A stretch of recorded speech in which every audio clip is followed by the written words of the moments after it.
I've been dreaming about you. Every night I see you clear as day. It's just something about the way you make me feel. 'Cause I can't concentrate anytime you're beside me. Yeah, it's what you do to me. I can barely breathe. Entre as levas de imigrantes vindos da Itália para colonizar a região sul do Brasil, haviam desde os colonos cheios de sonhos e esperanças de uma vida melhor, dispostos a qualquer tipo de trabalho, até engenheiros, construtores, médicos e agrimensores que vinham para auxiliar na construção das cidades e estruturação das novas colônias. O sonho era simples: fugir da miséria, trabalhar e ter comida. E no meio dessa história, o vinho. Ele era parte da alimentação, da cultura, e entre enxovais, fotografias e as poucas coisas que cabiam nas malas, os galhos de videira era o que restava de valores familiares, raízes emocionais e esperança de uma vida melhor. Os galhos das videiras eram trazidos pelos imigrantes italianos que vinham a bordo de navios a vapor e demoravam cerca de 40 dias para atravessar o oceano e chegar ao Brasil. Em meados de 1870, já em solo brasileiro, os imigrantes eram direcionados às colônias fundadas na Serra Gaúcha, como Conde D, hoje Garibaldi, e a colônia Dona Isabel, hoje Bento Gonçalves. As uvas italianas, na sua maioria, não se adaptaram ao nosso solo e clima, e cultivar variedades como a uva Isabel e outras castas americanas foi a alternativa na época. A fabricação de vinhos brancos finos foi iniciada em Garibaldi pelo Sr. Manuel Peterlongo em 1906. Naquela época, começaram as primeiras colheitas das uvas Malvásia, Moscatel, Rabosa e Formosa. Assim, as duas famílias amigas, Dreyer e Peterlongo, incentivaram o plantio de vinhedos de uvas brancas finas, como a Peverella, e a importação das mudas de uvas brancas europeias. Mal sabiam que seriam um marco histórico, o pioneirismo da elaboração de vinhos brancos finos, futuramente base para espumantes. A produção, por uma dezena de anos, se limitou ao consumo doméstico. Em 1915, porém, Manuel Peterlongo iniciou a fabricação do espumante Peterlongo para exportação e adotou desde o princípio o método champenoise, que é a fermentação na própria garrafa. Foi difícil, cansativo e perseverante o trabalho do Sr. Manuel, que lutava com um clima muito diferente do europeu, com dificuldades de todo tipo, como a falta de aparelhamento técnico, vasilhames e máquinas. Manuel desenvolvia no porão da sua casa vários experimentos. Uma das uvas que melhor se desenvolveu foi a italiana Peverella, e livros foram trazidos da França, da Itália, buscando informações para o desenvolvimento dos espumantes. E havia todo tipo de dificuldade, desde a ausência de garrafas, rolhas, leveduras, até a não possibilidade de controle de fermentação. A fama do champanhe, criado e elaborado no porão da casa de Manuel Peterlongo, começou a se espalhar pela Serra Gaúcha. Festas e casamentos começaram a exigir quantidades maiores de produtos, e com os vinhedos de uvas finas em plena produção, era hora de registrar oficialmente a Casa Vinícola Peterlongo em 1915. Manuel venceu um a um todos os obstáculos, mas a morte o levou em 1924, quando a indústria começava a tomar forma e com ela todo o desenvolvimento que sonhara. Chegamos agora nesse lugar super charmoso, que é um castelinho, né? A Vinícola Peterlongo. E para contar essa história a gente precisa voltar um pouquinho no tempo, né? O Armando Peterlongo, que dá nome à vinícola aqui, ele é filho do Manuel e da Regina, o filho caçula, né, de um casal que teve 10 filhos, foram 9 meninas e só o Armando Peterlongo de menino. E o seu Manuel, que é o pai, né, do Armando Peterlongo, ele veio da Itália aqui para Garibaldi para fazer as medições das terras aqui da cidade, né? Ele era agrimensor, então a história dele é um pouquinho diferente dos demais imigrantes italianos. Eles já tinham uma condição financeira um pouquinho melhor devido a essa profissão do seu Manuel, né?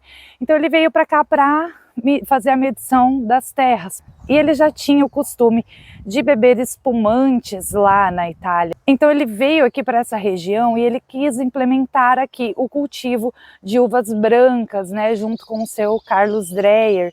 Então ele, no porão da casa dele, ele começou a fazer alguns experimentos, né, para tentar elaborar aqui essa bebida um pouco mais refinada, né, que era o champanhe.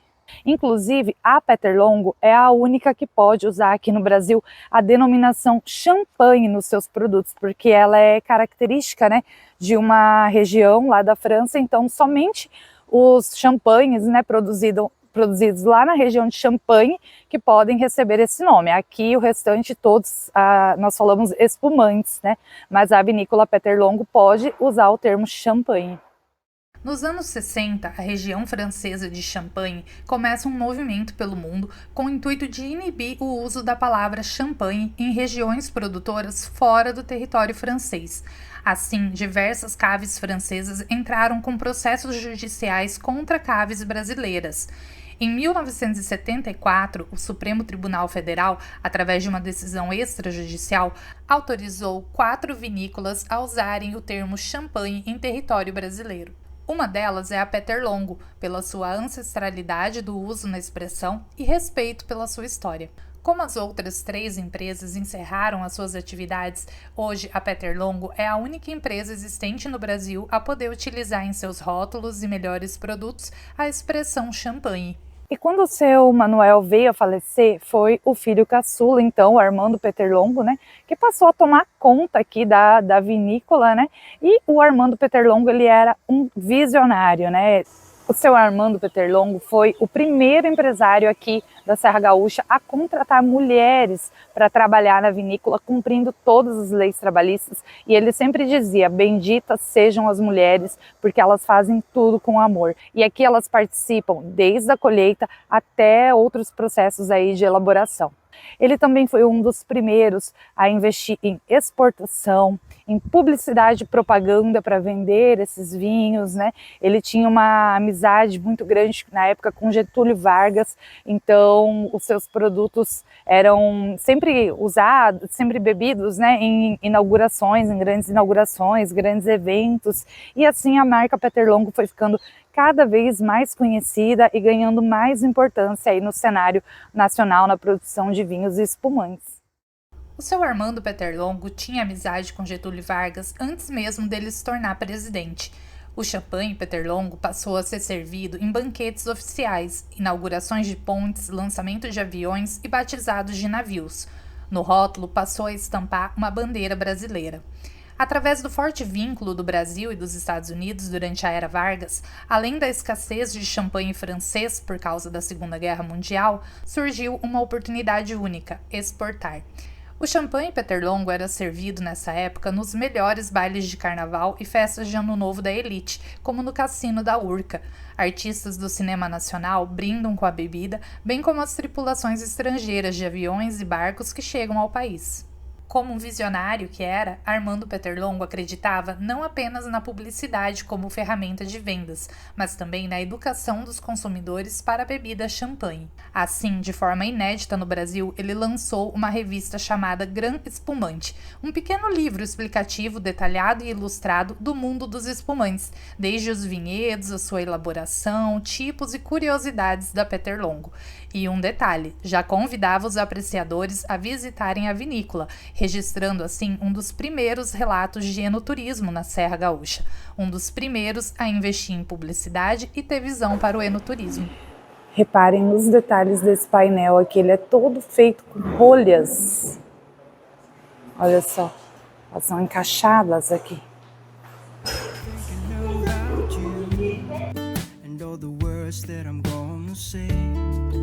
Next time that I see your pretty face, 'cause I can concentrate anytime you're beside me, yeah. It's what you do to me. Olha que salão mais lindo, assim, as primeiras impressões que a gente tem daqui já, assim, de que é uma vinícola muito elegante, assim, de um bom gosto em tudo. Nós fizemos um tour guiado pela vinícola com direito à degustação e uma taça personalizada de brinde. Esse tour se chama Armando Peterlongo, tem 1h30 de duração e custa R$ 70 por pessoa. Nós optamos também por fazer o piquenique nos parreirais da vinícola, para finalizar o nosso dia com chave de ouro. A cesta de piquenique com espumante e vários acompanhamentos custa R$ 270 e quem faz o piquenique tem direito a um desconto na visita guiada e paga apenas R$ 50 por pessoa. Os passeios acontecem diariamente, mas precisam ser agendados pelo WhatsApp, que é esse número aparecendo aí na sua tela.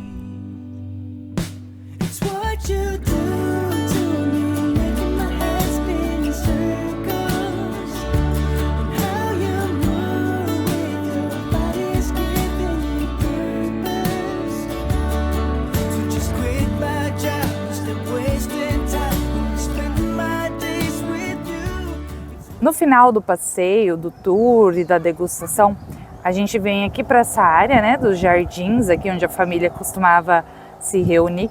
No nosso caso, a gente comprou a visitação e o piquenique, que dá direito a essas cestas aqui, ó.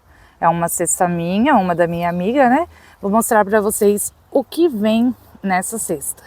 Você pode escolher um espumante aqui da linha Presence. Vem 2 águas também, vem salaminho, queijos. Vou pegar a cesta aqui pra gente dar uma xeretada.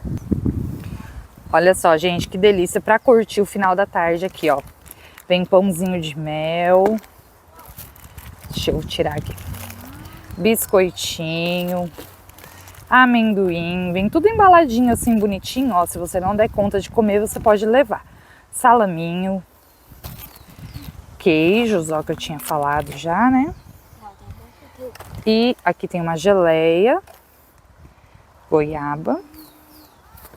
Vamos ver o que mais que tem aqui, além das torradinhas, azeitonas, damasco, ó. Eu amo damasco. E vem 2 trufas aqui, ó, 2 bombons. Uma cesta aí, ó, que atende tranquilo de 2 a 3 pessoas.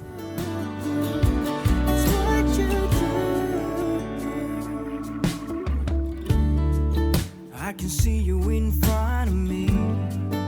All I do is close my eyes, and you're just standing there with your perfect smile. All I do is close my eyes. Então, pessoal, esse aqui é o nosso castelinho. A construção dele, juntamente com a vinícola, então foi iniciada em 1910. E foi finalizada em 1930. Então, quem começou a construção foi o Manuel, fundador da vinícola, e depois o filho dele, o Armando, que deu continuidade à construção. Jardim, então era uma tradição da família fazer piqueniques nesse jardim e a gente continua então essa tradição. O pessoal vem bastante fazer piqueniques aqui nesse jardim. Uma vez por mês também a gente realiza o Wine Movie, aqui a gente coloca um telão, passa um filme pro pessoal, eles ficam ali tomando espumante, comendo uma pipoca, então é um evento bem legal. Também quando você tiver a oportunidade de participar, geralmente é divulgado nas redes sociais esse piquenique, tá bom? Os vinhedos aqui são de demonstração e de degustação também, depois se vocês quiserem vir dar uma voltinha aí, já tem umas frutas que estão prontas já. Então a forma de plantio dele é espaldeira, que é na vertical, então essa forma a gente não tem tanta quantidade de produto, mas temos muita qualidade, porque o sol pega de todos os lados da fruta. Então os nossos vinhedos de uvas finas ficam em Encruzilhada do Sul, a 240 quilômetros daqui. Então as uvas finas vêm de lá e a gente elabora os produtos aqui, certo? Essas aqui são só de uvas de mesa, né? Mas usadas para fazer sucos e para demonstração também. Então, pessoal, a gente começa com essa imagem aqui da vinícola ainda em desenvolvimento, como vocês podem observar em volta dela, então não tinha nada. Isso porque então a cidade de Garibaldi cresceu em volta da vinícola e não ao contrário. Então, a cidade tem 122 anos e a vinícola tem 107 anos. Elas cresceram juntas, bem dizer, né? Outro diferencial, então, é que ela fica bem no centro da cidade. Não sei se vocês já visitaram outras, mas elas ficam mais afastadas, mais no interior, né? E a nossa, então, fica bem no centro da cidade. Então, a história da família Peterlongo aqui no Brasil começa em 1878, quando o Manuel Peterlongo, então, veio da Itália para o Brasil. Então, a maioria dos italianos vinham da Itália sem nada, sem trabalho, sem casa, sem nada. O Manuel foi uma exceção. Então, o Manuel ele já veio para o Brasil empregado. Ele veio contratado pelo governo para vir fazer a medição das terras aqui. Ele era engenheiro agrimensor, ele veio para Garibaldi, que era uma pequena vila na época, para fazer a medição das terras aqui. Como salário, então, o Manuel ele ganhava terras, né, que onde foi construída a vinícola fez parte do pagamento dele, ganhava dinheiro em espécie e essas pedras de basalto, então, que ele usou para fazer toda a cave. Então, a gente tem mais de 10 mil metros construídos, todos em pedras de basalto. Bem similar às caves francesas, ele já tinha essa visão também. Ele teve familiares que moraram também na região de Champagne, lá na França, então ele já sabia fazer o champanhe quando ele veio da Itália para o Brasil. Ele chegou no Brasil, então não tinha o champanhe e ele começou a fazer. Aqui no Brasil, ele se casou com essa outra imigrante italiana, a Regina Vivan, e eles tiveram apenas 10 filhos. Para aquela época era pouco 10 filhos, né? O interessante é que desses 10 filhos, então, 9 meninas e só um menino que foi o último a chegar, então o caçula. Eles foram tentando até chegar ao menino. Então esse aqui é o filho caçula do Manuel, o Armando. Então o Armando, quando jovem, ele se mudou para Porto Alegre, ele estudou lá. Se formou em farmácia, atuou na profissão na cidade de Vacaria por alguns anos. Em 1920, então, o pai dele chamou ele para ele começar a tomar conta dos negócios aqui na empresa, né? E em 24, o pai dele, o Manuel, faleceu com 67 anos e aí, então, o Armando ficou à frente dos negócios da família. O Armando ele se casou com a Di Sobrosa e teve apenas 2 meninas. Ele não quis insistir como o pai dele, ficou com 2 meninas e depois de alguns anos eles foram avós de 6 meninas. Então a família Peterlongo é muita mulher. Uma das filhas teve 4 meninas e a outra teve 2. Aqui então, o Armando, ele tinha um sonho de conhecer a Itália, então as suas raízes, lá os vinhedos da região. Então em 1968, ele, a sua esposa e as suas filhas foram visitar a Itália. No 5º dia de viagem, então, o Armando teve um mal súbito e morreu lá na Itália. Aí ele morreu lá, teve todo aquele processo burocrático para trazer o corpo dele para o Brasil. Ele conhecia bastante o pessoal da política, então isso ajudou, né, nessa parte burocrática. O corpo dele foi trazido e enterrado aqui em Garibaldi. Depois que ele faleceu, as suas 2 filhas, então, não tiveram interesse em assumir os negócios da família. Quem assumiram foram os genros dele, então, um enólogo e o outro contador, né, certamente um casamento que foi arranjado, né, porque senão ia ser muita coincidência. Os genros do Armando, então, tinham um pensamento diferente do dele. Então, o Armando sempre prezou pelo luxo dos produtos, a qualidade. Na época, eram servidos em eventos oficiais, né, para a elite. Então, os genros pensavam diferente e resolveram popularizar os produtos. Foi aí, então, que eles elaboraram a espuma de prata, que talvez você já tenha ouvido falar. Espuma de prata, uísque, conhaque, cooler, vários tipos de bebida. E isso não deu tão certo assim. Depois, mais à frente, então, em 90, o Brasil passou por uma crise econômica, impactou muito a empresa. E para não fechar as portas, então, em 2001, a empresa foi vendida. Então, a Vinícola Peterlongo não pertence mais à família Peterlongo, pertence a 2 investidores, então, um de Curitiba e outro de Balneário Camboriú, que estão à frente dos negócios agora e voltaram a ter o mesmo pensamento do Armando, então, prezar mais pela qualidade do produto e não tanto essa variedade de produtos, certo? Isso mais à frente. Olha, eu achava que era da família ainda. Então, aqui um pouco da construção, né, da vinícola, como eu disse para vocês, em pedras de basalto. Então, essas pedras, elas pesam de 100 a 200 quilos, cada uma delas. E na época, então, elas foram colocadas no braço, né, porque não tinha maquinário para fazer esse trabalho. Então, por isso também que demorou 20 anos para terminar a construção toda da cave. As escritas no telhado, então, Champagne Peterlongo, não existia o marketing naquela época, mas o Armando, então, já fazia marketing. Os voos da Varig passavam por aqui e o nosso champanhe era servido nos voos da Varig. Então, quando passava, o comandante mostrava onde era feito o champanhe que eles tinham degustado durante o voo. Isso na década de 40, então ele já era uma pessoa à frente do tempo dele. As mulheres trabalhando nos vinhedos, então a empresa também foi pioneira na contratação de mulheres. O Armando, ele era muito amigo do Getúlio Vargas, então por essa amizade também ele foi um dos primeiros empresários que implementou as leis trabalhistas para as mulheres também aqui na empresa. Mais à frente aqui, então, a gente tem o primeiro carro da empresa, então ele usava esse carro para fazer a distribuição dos produtos na região e já fazia uma propaganda, né, que ele gostava muito de fazer propaganda dos produtos. Essa casa aqui, então, quando o Manuel veio da Itália para o Brasil, então essa foi a primeira casa dele, né, aqui estava em construção ainda, aqui foi a primeira casa do Manuel, então foi no porão dessa casa onde ele começou a fazer o champanhe, o espumante, né.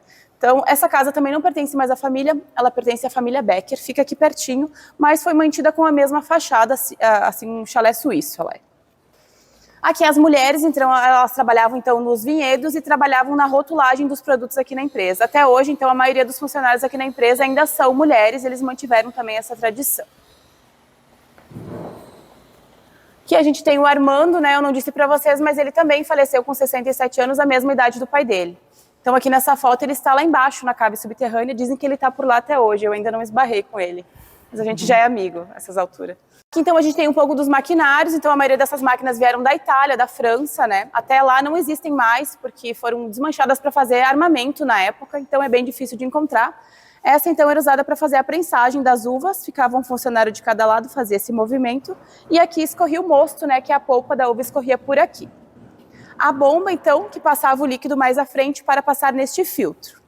Então, esse filtro aqui, onde passava o vinho, né, para filtrar, passavam placas de amianto, que a gente sabe que é nocivo para a saúde humana, mas naquela época eles não tinham essa informação, então eles acabavam ingerindo um pouquinho de amianto. Era batizado, né, como eu digo.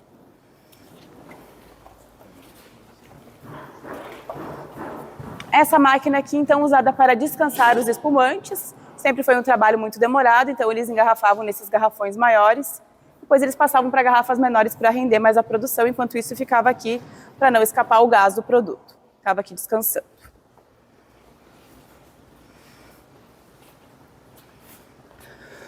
Aqui então as pipas, né, pessoal? Então elas eram feitas por uma empresa alemã, uma mistura de carvalho francês e grápia. Então era aqui onde era feita essa fermentação. Quando terminava essa fermentação, eles tinham que limpar, raspar e selar ela para fazer uma próxima fermentação. O que resultava dessa raspagem que eles faziam, então, é esse pozinho aqui, que é o bitartarato de potássio, que é usado para fazer alguns cosméticos hoje em dia. Então, alguns cosméticos, o sal de frutas eno contém também o bitartarato de potássio, e o eno, então, vem de enologia. Por isso que ele é feito com o bitartarato. Então, na verdade, tu toma o vinho, fica mal, no outro dia tu toma o eno para te melhorar, que contém vinho também. É meio contraditório, né? Aqui, então, temos a evolução dos maquinários. A gente tem máquinas, então, na década de 50, 60, usando energia elétrica já, algumas em alumínio também, que o alumínio já começou a ser presente naquela época. Vamos mais à frente, então, que eu vou contar mais um pouco da história para vocês. Então, aqui na nossa cidade, eu não sei se vocês sabem ou já participaram, mas a gente faz uma festa chamada FenaChamp aqui. Então, aconteceu agora no mês de outubro do ano passado, vai acontecer esse ano de novo. Essa foto aqui é da primeira FenaChamp que aconteceu aqui na nossa cidade, em 1981. E essa moça aqui é a Ana Beatriz Peterlongo, a neta do seu Armando Peterlongo, que foi a primeira rainha da FenaChamp. Então dizem que na época, para ser eleita rainha, era com a venda de rifas e que a mãe dela comprou todas as rifas da cidade para ela ser a rainha, mas ela também é muito bonita, né? Claro que hoje em dia tem outros pré-requisitos além de beleza, né? Temos também o Figueiredo, né? O Amaral de Souza, também as autoridades sempre presentes. Aqui nós temos, então, a Rainha Elizabeth, quando ela visitou o Brasil, então, para a inauguração do MASP, em São Paulo. Então, aqui na ocasião, ela estava bebendo o nosso champanhe, que foi muito elogiado por ela. Dizem que ela viveu bastante porque ela tomou muito champanhe. E gin também. Temos um senhor aqui fazendo uma selfie também, já naquela época. Aqui nós temos o relógio ponto da época, então, década de 60. Então, eles colocavam o cartão aqui e batiam o ponto aqui. Aqui um livro, ponto, pessoal, vocês podem se aproximar, dar uma olhadinha. Então, essa moça, ela trabalhou aqui, ela tinha 14 anos, em 1944. E ela ganhava R$ 1,50 por hora, R$ 1,50 réis naquela época, né? Então, tem o nome dela, Laura Flores, o nome dos beneficiários que recebiam o salário dela, né? Porque não era ela que recebia. Aqui algumas revistas também da época, alguns familiares aqui em frente a um dos castelos. Eles têm outros castelos aqui na mesma quadra da vinícola, que ainda pertencem à família. E aqui, então, os registros de caixa em placas de madeira. Então, dizem que o Armando ele tinha medo de perder os registros em papel, então, em determinada época, ele registrou em placas de madeira. Outros falam que acabou o papel, então a gente não sabe certo o que aconteceu, mas deu certo, né? Eu falo que é o backup dele, né? Ficou guardadinho. Só o fogo apagaria. Aqui, então, aquelas bebidas, pessoal, que eu disse para vocês, quando os genros assumiram a empresa, então, que eles resolveram elaborar vários tipos de bebidas. Então, aqui a gente tem algumas delas, né? Algumas marcas também, algumas garrafas parecidas com umas marcas famosas, né? Mas do lado de cá, então, a única que sobreviveu, né? A única que a gente elabora até hoje, daquela época, é a espuma de prata. Então, que na época ela foi elaborada para competir com a cidra. Hoje tem 0 álcool, tem ela em latinha, tem ela 2,5 litros também. Esse documento aqui, pessoal, então, é o spoiler que eu falo, né? Então, ele é muito importante aqui na empresa. Aconteceu uma exposição de uvas aqui na cidade e o seu Manuel Peterlongo, ele participou dessa exposição com seu moscato tipo champanhe e ele ganhou medalha de ouro. Então, em 1913, esse é o primeiro registro do champanhe no Brasil, em 1913. Aqui do ladinho a gente tem outros diplomas, né, que na época eles chamavam de diplomas. Temos a foto da primeira rainha da FenaChamp, a neta do seu Armando, lá embaixo na cave. Os especiais, que são estes três aqui, esse era feito com pó de prata e esse com pó de ouro, né, mais caros que a própria garrafa. Então era usado mais para exportar os produtos. E esse daqui que era o rótulo exclusivo do Vargas. Então as garrafas que iam para o Getúlio Vargas tinham um rótulo especial. Tem algumas das propagandas daquela época. Então temos o Peter Cooler lá em cima, que ele ficou muito famoso na época. Ele competia com o Keep Cooler, né, que é da Aurora, que ainda é elaborado. O Peter Cooler já não existe mais. E aqui a espuma de prata, então a única que resistiu.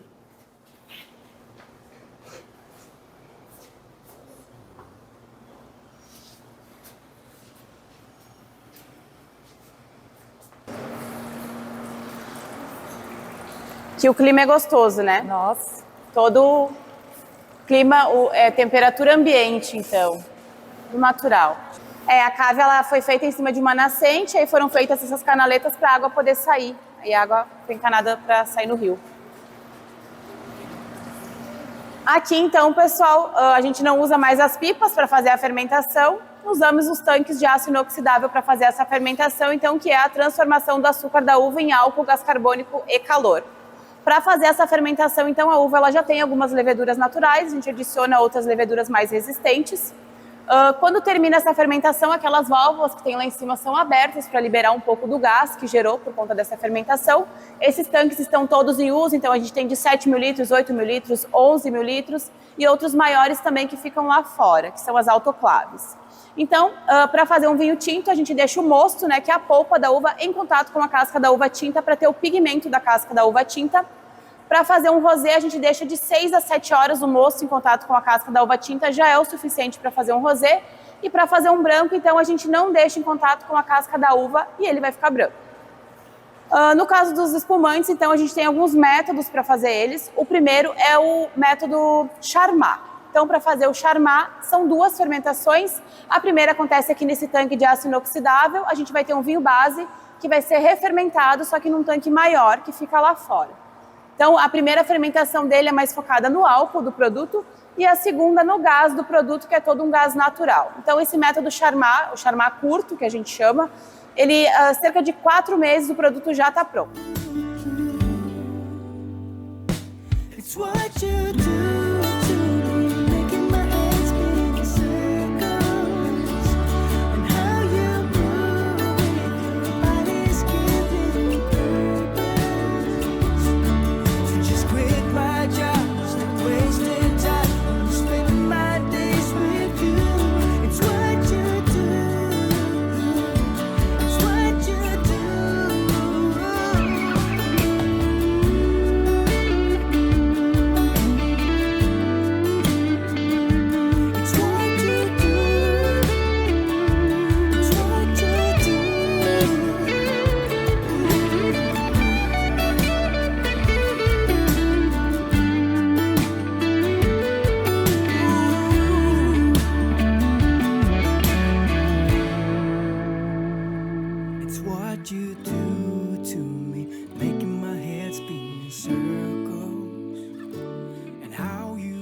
Então, como eu disse para vocês, já aconteceu aquela primeira fermentação lá no tanque de aço inoxidável. Ele vai ser engarrafado com o licor de tiragem, que também é uma mistura de açúcar com leveduras. Serão fechadas assim com as tampinhas como as de cerveja, não serão rolhas, agora serão essas tampinhas. E elas vão ser deixadas ali de lado, a gente tem algumas ali já uma em cima da outra empilhadinhas, né? Então elas vão ficar ali por 2 meses. Depois desses 2 meses elas começam a fazer um processo chamado autólise, que é quando essas leveduras tiverem consumido todo o açúcar de dentro da garrafa, elas começam a se autodestruir. Então essa autodestruição é autólise. Então para o espumante, para o champanhe, como se fosse envelhecimento. Quanto mais tempo de autólise tiver, mais fino e elegante o espumante e o champanhe vão ser. Eu vou mostrar para vocês como era feito antigamente esse processo de degorge. Cantinho aí. Então antigamente fazia muito mais frio aqui na região, nevava por dias, né?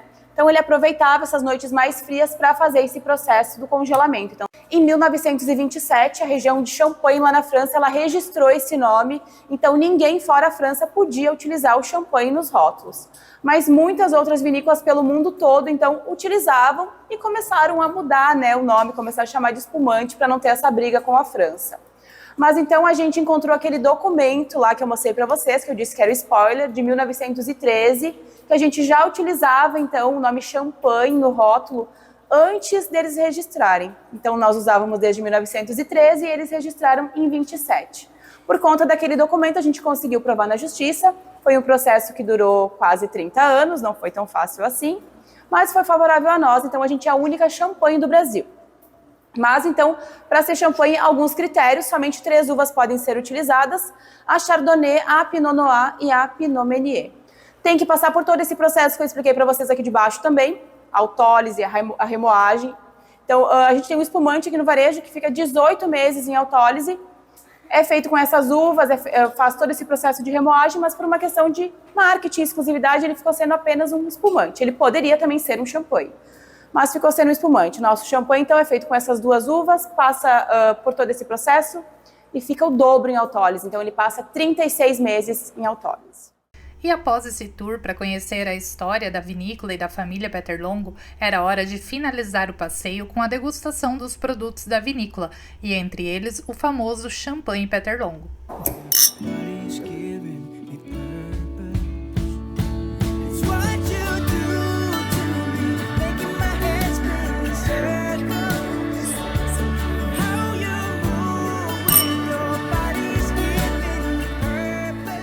Então, pessoal, é uma bebida bem leve, uma cor bem clarinha, né? Bem refrescante agora para o verão. Então, o pessoal faz bastante drink também com ela. Usada para fazer bastante drinks também.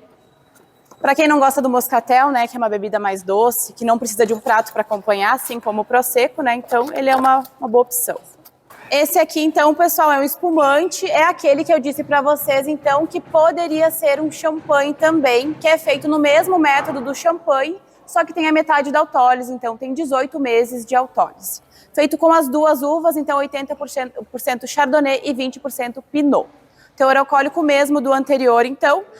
Extra Brut, então 4 gramas de açúcar por litro. Uma bebida mais encorpada, vocês vão perceber que ela pede um prato para acompanhar.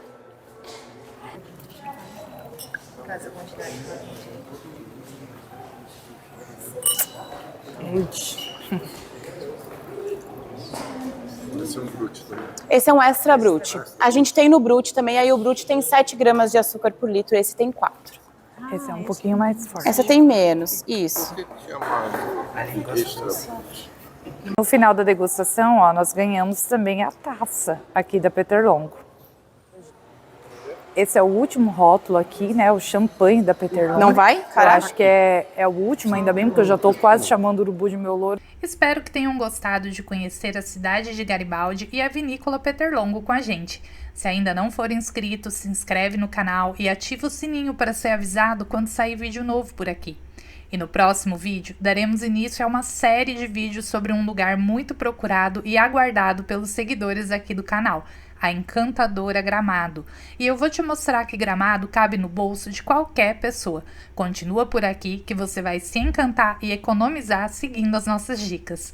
Até o próximo vídeo e a próxima viagem. Just great